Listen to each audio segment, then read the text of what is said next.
La fois passée, Rufyiri muri orikome namubwiye nti vous n'avez rien fait kuva utangura orikome yari inzigo gusa iriko irakora we nta kintu na kimwe wigeze uterera cyo tuma igihugu igiturire kigwanga mu Burundi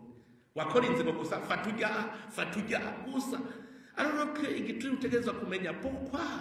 igiturire binaniranye ko tukigwanya wibaza ko ari problème de l'autorité atabishaka c'est le problème des fonctionnaires tout le monde batari convaincu none nimwe bamuricarana n'abantu barenganywa mu bucamanza mwese haraho bigera ubona ahantu mu kabare umuntu yarenganijwe mubonye uwacirwa ngo dagoda je muri ako kabare murigera bumujako muti warenganije uwo parce qu'il n'y a pas de solidarité niko bimeze umuntu yarenganijwe neza araza akidoga mwumva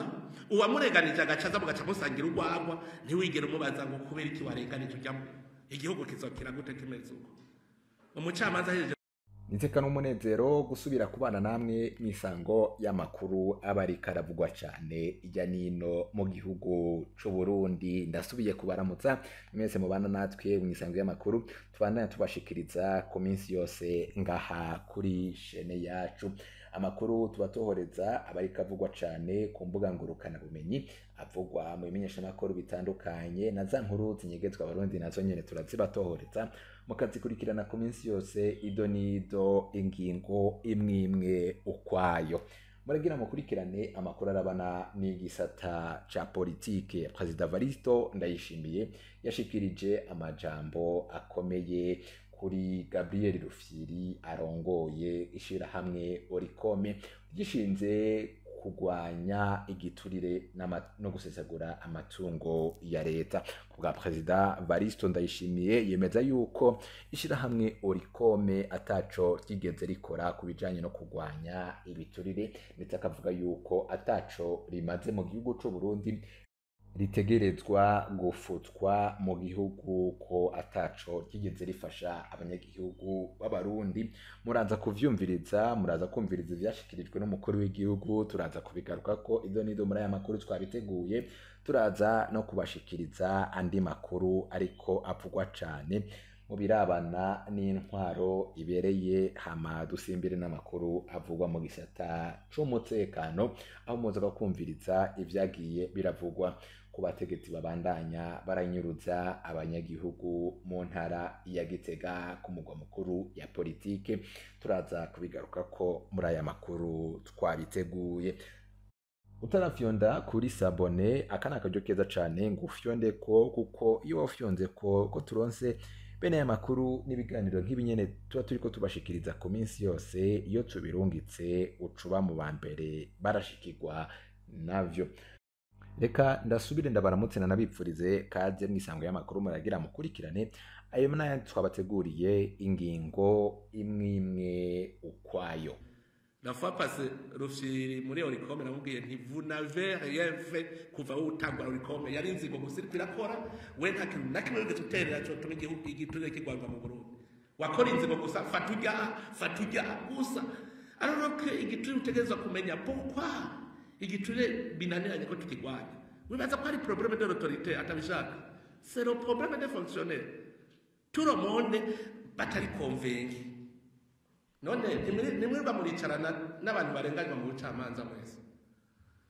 haraho bigera ubona ahantu mu kabare umuntu yarenganijwe mubonye uwacirwa ngo dagoda je muri ako kabare murigera bumujako muti warenganije uwo parce qu'il n'y a pas de solidarité niko bimeze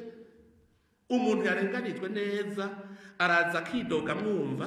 uwamurenganije agacaza mugaca musangira urwagwa ntiwigera umubaza ngo kubera iki warenganije ujyamo igihugu kizokira gute kimeze uko umucamanza hejeje guca urwagondagonde kandi ubizi agaca gusorora muyo yariyemwe igiturire kandi ukumva kunezerewe umusitantera akarenganya umuntu agaca yirenganira mu kumunda ko ari intungane ahejeje kurenganya umuntu ibavuze ikabazana akazirahiye izo yesande criminelle jewe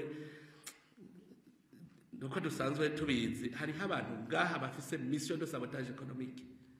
bariho ntagire ubesha ko je ndabibona ku munsi no hari hajeje sabotage ayi misozi mwirirwa murabonisha umwaza ko ari iki nuko rudakunda environment ngo baruhishe ubutegetsi abantu bagaturira umusozi ntaco yunguka ngo ubutegetsi ngo ndaburuhishe ngo bapararangana bagasorera n'umuntu agiye guturira.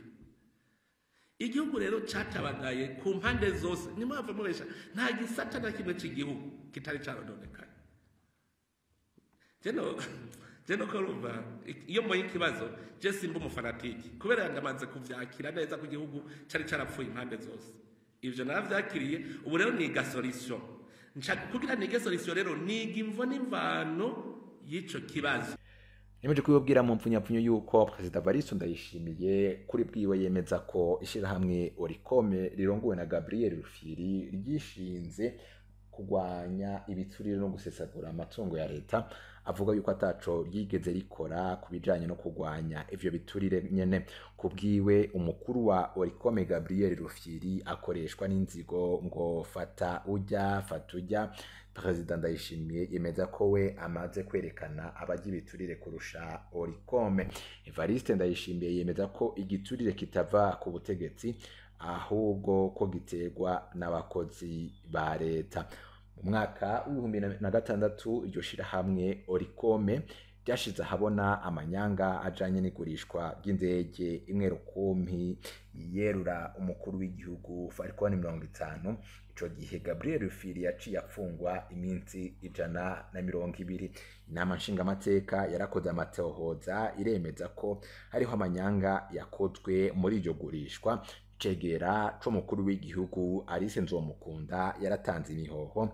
yiyamiriza ivyo ariko bikorerwa ubwo burongozi bw'igihugu. Mu nyuma arashira ahabona amanyanga ajanye n'igurishwa ry'iyo ndege. Inama nshingamateka yararungitse raporo y'iyo ndege ku butungane, dosiye ica irubikwa. Nyuma yo kugaruka kuri ivyo nyene nibwo abenshi bagiye baribaza bati ese koko Gabriel Rufyiri ntaco yoba yarigeze afasha kubirabana no gufata nyene abo bajya ibiturire. Bibaza niba koko ubutegetsi bw'igihugu c'u Burundi nta ruhara rufise muri iryo bara ryo kunyereza iyo ndege yo kunguruza umukuru w'igihugu, ndetse bavuga yuko aba fonctionnaire nibo bariye indege irerura umukuru w'igihugu hanyuma barayijana. Mu mwaka w'2009 nabwo nyene Ernest Manirumva cegera c'umukuru wa Orikome yariko akora amatohoza kwigwanisho vyagugwa n'ubushikiranganje bw'umutekano ariko ntibishike mu bubiko bw'igipolisi. Mu bamuhaye ayo makuru harimwe umukenguza amateka wa CNDD-FDD w'ico gihe n'umutegetsi akomeye cyane mu bushikiranganje bwo kwivuna abansi. Raporo y'abahinga ba ONU yanerekanye ko ivyo bigwanisho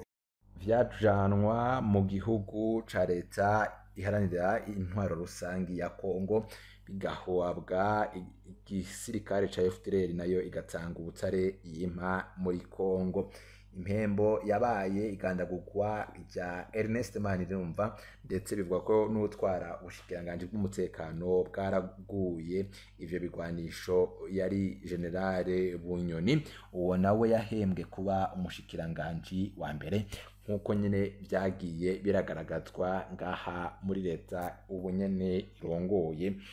igihugu c'u Burundi. Bakabaza niba koko nyene bo kumva yuko iryo shirahamwe Orikome ataco ryakozwe kugwanya ibiturire. Bakavuga koko niba ubutegetsi ataruhara rufise mu kurya ibiturire ubwabwo. Nkuko nyene bivuga yuko hari izindi miliyari 54 zo kubaka urugomero rwa Mpanda zariwe n'abafonctionnaire canke zariwe n'abategetsi.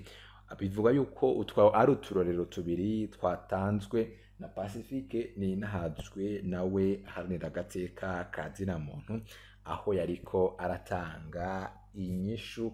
kubirabana nayo majambo twabashikirije yavuzwe n'umukuru w'igihugu Varisto Ndayishimiye. Kuko igihugu cari carapfuye mu mpande zose imbere yuko Ndayishimiye aza ku butegetsi,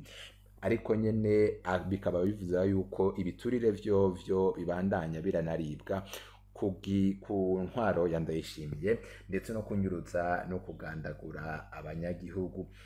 Iterabwoba ku banyagihugu, ubukene n'ubushomeri, iduzwa ry'ibiciro vya nkenerwa. Bivuga yuko umukuru w'igihugu ataco yakoze kubirabana n'ico kibazo ngo kibashe kuba cakemuka.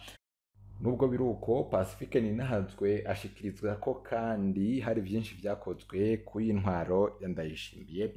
birimo umukuru w'igihugu atasohoka imbibe ngavugire igihugu, inusu y'umuriyoni w'abarundi mu buhungiro, inyigisho z'urwanko mu gihugu, ubutungane bupfungira abantu busa, abacamanza bahabwa kw'itelefone inyifato bafata imigambwe yasambuwe n'ubutegetsi, amashirahamwe yigenga yarafuswe, amaradiyo yogawe aca araturirwa, iperereza ryasubiriye amasentare, akarenganyo ku mpande zose, amatora yibwa, umukuru w'inama nkenguzamateka atanga imiliyoni 5 ngo bamuzanire umutwe w'umuntu bikaca biba. Perezida Ndayishimiye yavuze yuko nyene yafashe igihugu asanga cyarasambuwe ku mpande zose, ariko Pacifique Ninahazwe akavuga yuko nubwo hari byinshi vyakozwe kuri iyi ntwaro ya Ndayishimiye, akabaza ko hari na byinshi nanone bitarakemuka kugira ngo igihugu c'u Burundi n'abarundi bashobore kuva mu ngorane ziba hanze. Banywanyi mukunda amakuru n'ibiganiro tubashikiriza ku minsi yose, ni ngaho nyene dusozereye ayo twari twabateguriye yariko avugwa cyane mu gihugu c'u Burundi. Nkingurukire bagenzanje bafasha kuyatohoza, nkingurukire na